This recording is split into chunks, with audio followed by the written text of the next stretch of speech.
Hey guys, it's good to see you both. Congrats on the Territorial Cup win. It's Aya Abdeen for Devil in the Detail. There was 6,121 fans in attendance, which was the highest attended Arizona State game against Arizona State in women's basketball history. I'm just curious to know how special is it to be a part of it? It's really special. It means a lot. Especially it's both our first years here. Amaya got a couple more than I do, but it's exciting to be a part of something like this because this has been part of the groundwork long before I've been here. You got people like Steph Norman. She, as we know, way older than I am, and she's even been a part of some of these games. So stuff like that, it really means a lot, and it means even more to have that many fans and get the win for them tonight. Mm-hmm. Jeff, you got anything? When you guys got, they came out and kind of put a big run on the game in the fourth quarter, and you guys were able to kind of regroup and get the game back under control. Can you just talk about that latter part of the third quarter and how important that was to the outcome? We were just told to stay calm, not turn over the ball with their pressure, and execute our plays was a big part of that. And, getting stops, not fouling as much. So, yeah. Once we got on a run, it was, everything from there. Gabby, 4 schools, 6 years, a lot of rivalry games, but your first Territorial Cup. What made this game different from all the other rivalry games you've been part of? Honestly, it really comes back to the fans and the people. I've never heard as many people talk about it as much. Like, it's kind of like I went to Michigan State. Like, of course, Michigan is a rival because I grew up there, but it's not as big as it is here. Like, you don't even say their name here. It's teams down south. It's like, stuff like that is something I really haven't been a part of. It's a true rivalry here, and it's bigger than just basketball. So, yeah, this has been the best rivalry game I've been a part of for sure. Gabby, what's that feeling like when you're baseline one-on-one with 40 seconds left in the game and just riff that ball? It felt good. I mean, of course, I wanted the ball because I went for it, but to actually end up with it and get the foul, I kind of knew, okay, game is secure. I can make a couple free throws. We can breathe a little bit more. That's definitely what I was thinking, just to put my team in a good position to actually kind of just woosah, To that point, Gabby, for both of you, just the level of physicality in this game was apparent. What was that like to prepare for? You guys seem to always play with that energy, but was that ratcheted up a little bit more tonight? Definitely. Because of the rivalry itself, Arizona is a tough team. They play tough defense, and that's who they are.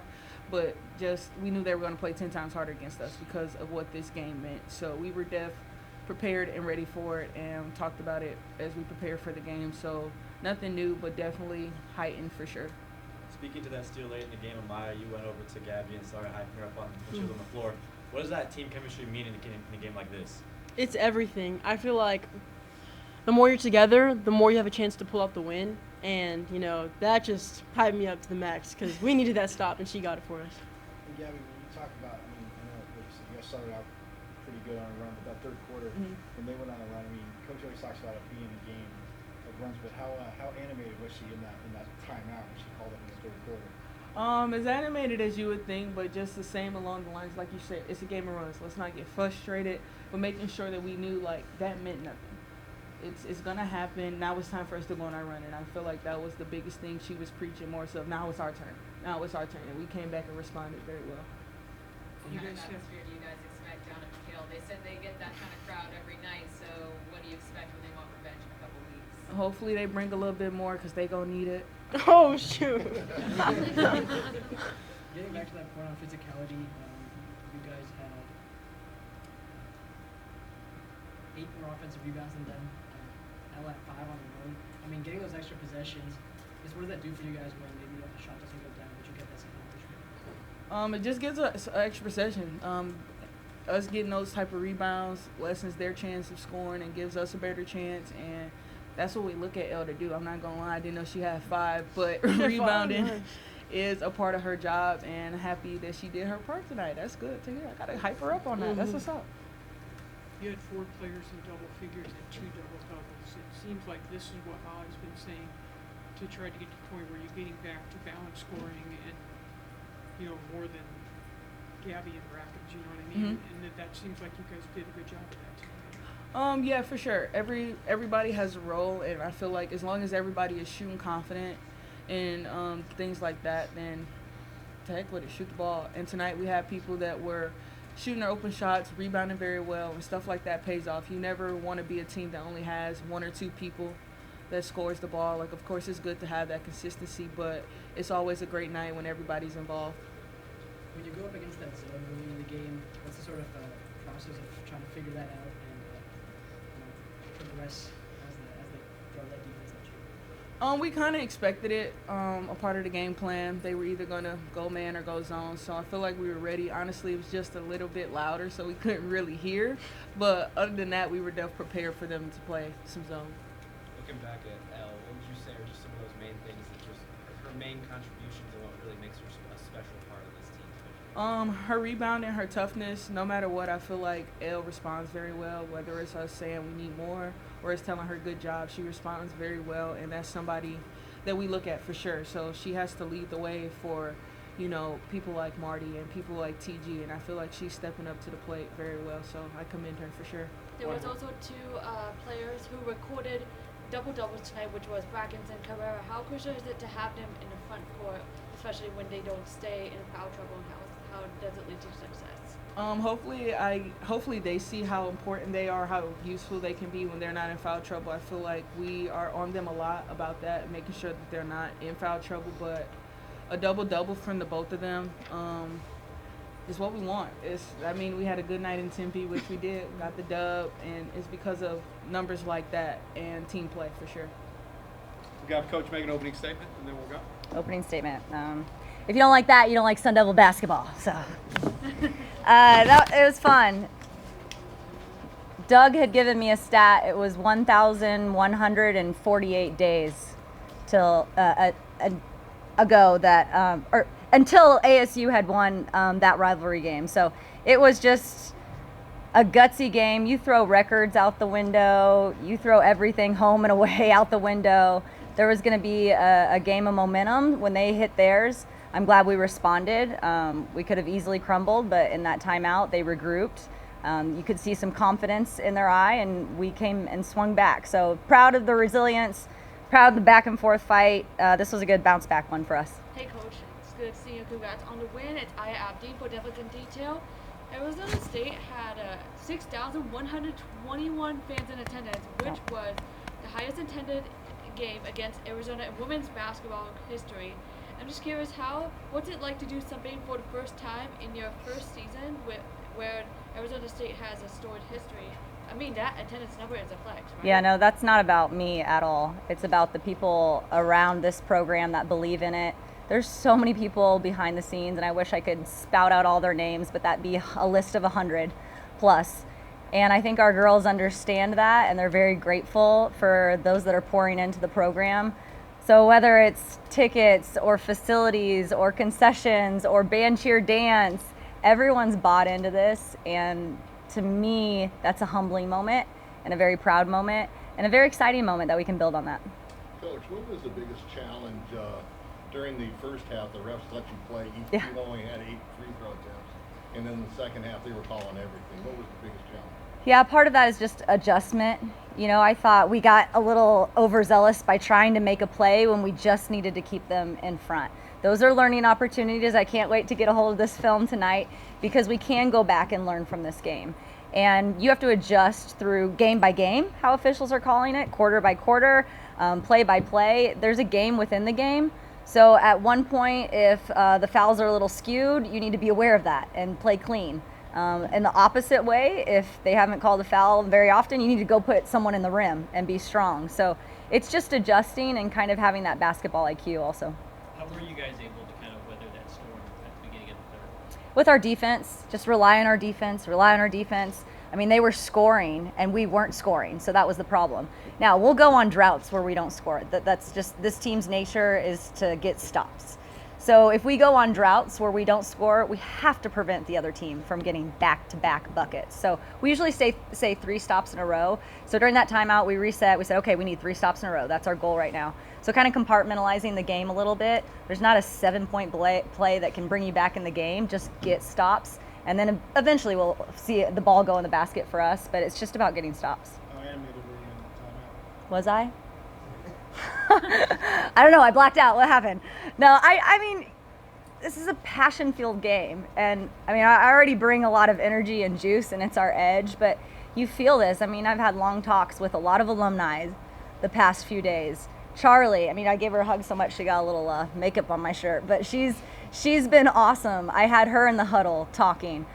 We've had Jerry, a fan who this year was his first women's basketball game, but he's been coming to Sun Devil athletic events for 65 years. Like, this means something, and it means something to that locker room. It means something to our coaches. I mean, we've got everyone bought in, and the staff is so connected and amazing in terms of the energy poured into these kids.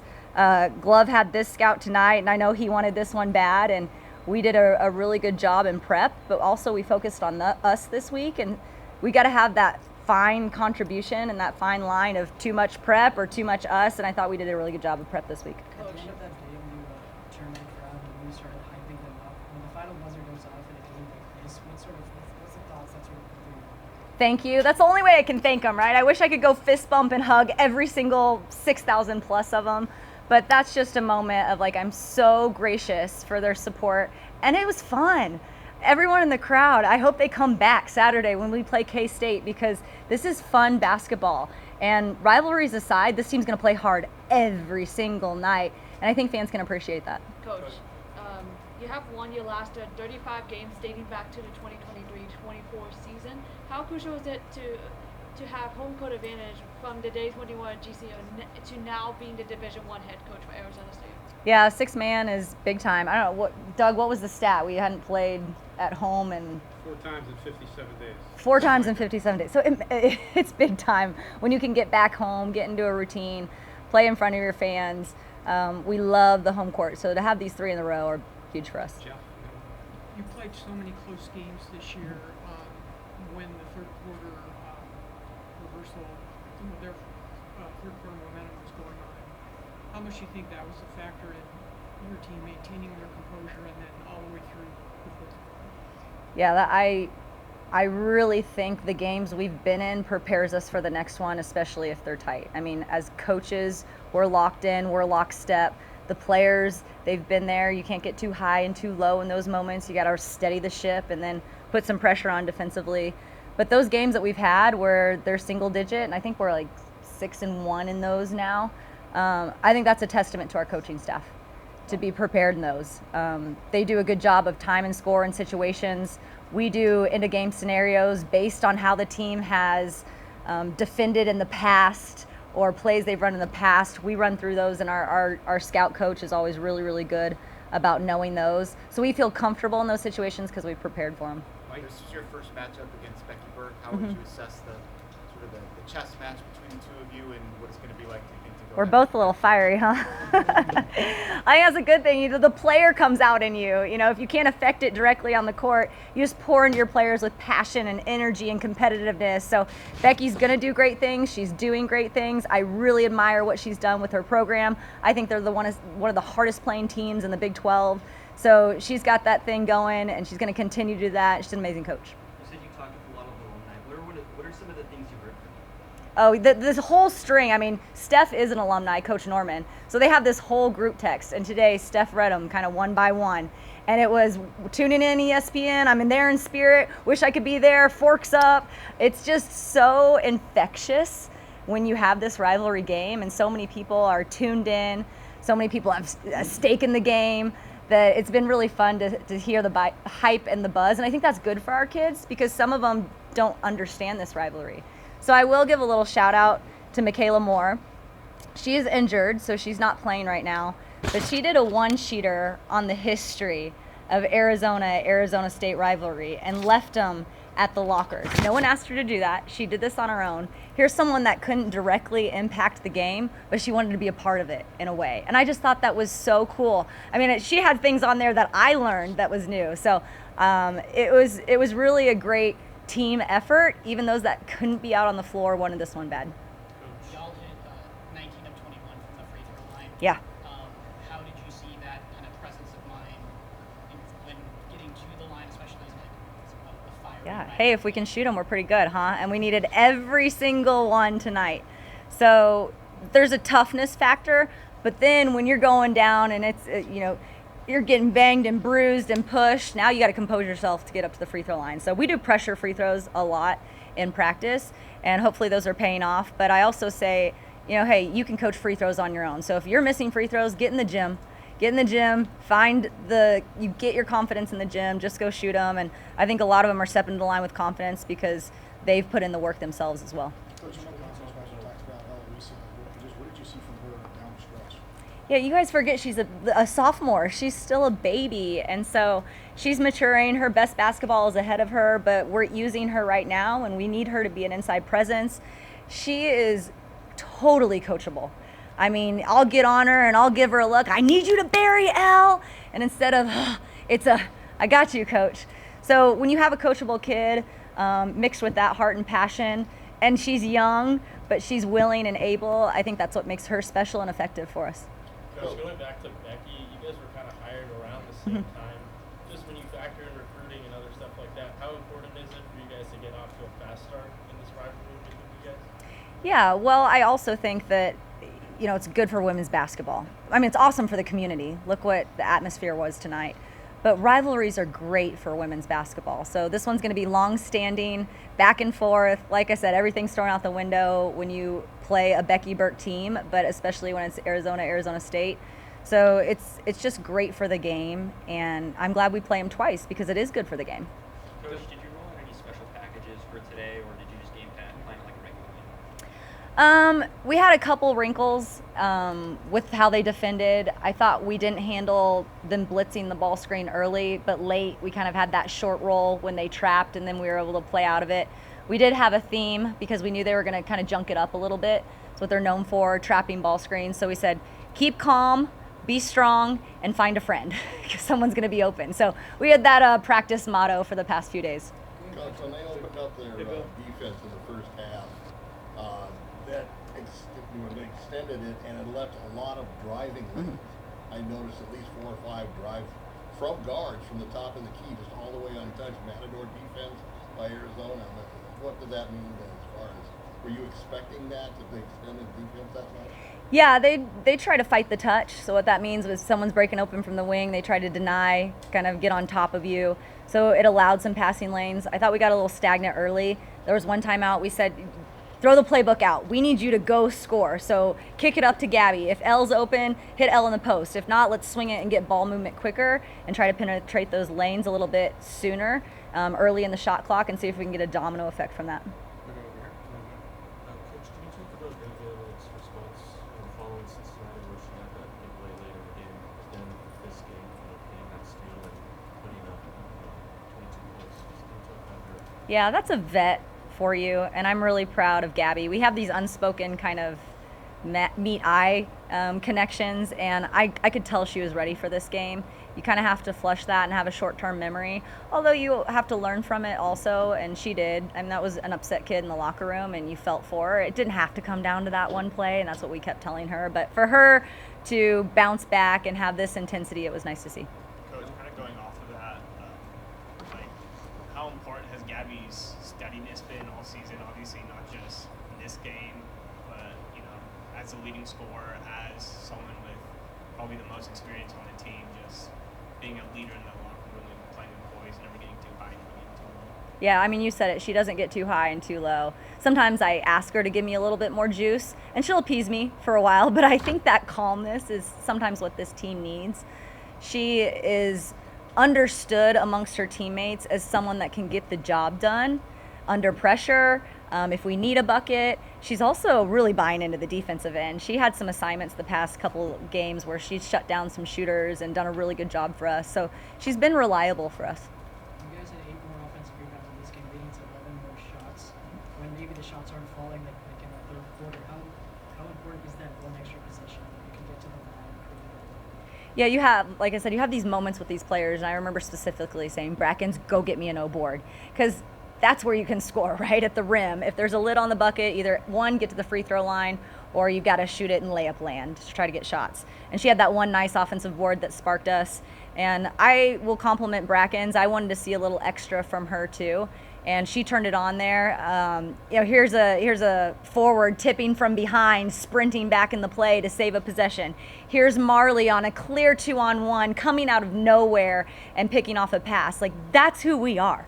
We are not the first and second effort. We're the third, fourth, and fifth effort. So I think everyone's starting to figure out what Sun Devil basketball is all about. Coach, with you being at GC before coming to ASU, you probably heard about the rivalry, but now you get to be a part of it. Mm-hmm. What does that mean on a personal level in terms of you and your coaching experience and your level and your path, your career path up to now, leading up to now? This is really why we do it, is because the excitement of the game. Sport has highs and lows, but these games, the highs are high and the lows are low. So to experience it and come out with a win, I'm happy for our players. I'm really happy for the university. That's the territorial cut point. And we're really just gelling together. And so no matter what the next game looks like, we've got to get better. I want to celebrate this one, and I think this should echo, but now we're going to turn the page to K-State. And that's going to be our next rival, because we got to win the next one. Half point. Gabby, I'll be again down there. Okay, well, speak it into existence, right? Thanks, gang. Thank you so much. Thank Nice speaking you. with you.